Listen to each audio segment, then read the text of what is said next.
I'm going to begin to throw here on the wheel.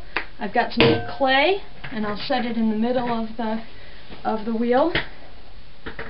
Adjust my seat and make sure the wheel is on.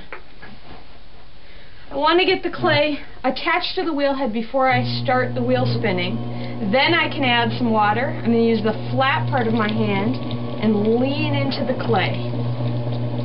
I want to lean in, and I am using my elbow against my body to lean my body weight in. This clay is a little stiff, so it takes me a little bit more, takes a little bit more pressure to get it lined up.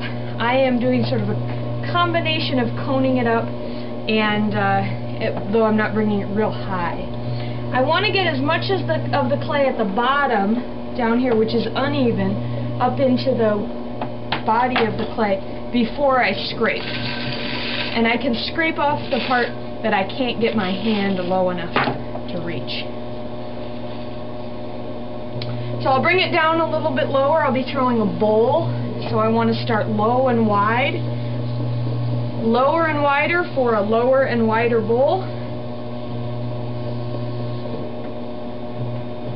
I've flattened the top of this piece. I've straightened out the edge. Now I'm going to drill my hole. Notice my arm is braced. Bring my fingers in and then add a little bit of water so my fingers don't stick as they get deeper. The clay is kind of stiff, so I go kind of slow. If the clay is wetter, I could do this real fast. I don't want to go so low that I've got no floor. I want to leave about 1/4 of an inch to 1/2 an inch, depending how much foot I want to trim. So I've got this hole. I've compressed this top. Now I'm going to use the long part of my fingers to pull that wall out, and because this clay is a little stiff, I may end up using more of my fingertips. I'm trying to create a floor, and I'm less concerned about the wall now than I am about the floor. Compress my rim. I didn't let that wall come out at all. As soon as my right hand wanted to move, I was done. Now I'll take a damp sponge. Should slow my wheel down a little bit. I'm going to pull the wall, which really means squeezing the wall between 2 points.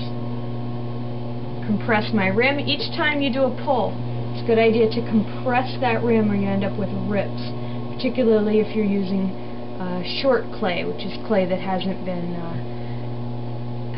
sitting for very long, hasn't had a chance to age, clay that's been recycled recently, like clay in a busy studio. I'm going to grab this clay all the way down at the bottom. My wall's already pretty thin, but I have some clay hiding down here, and I can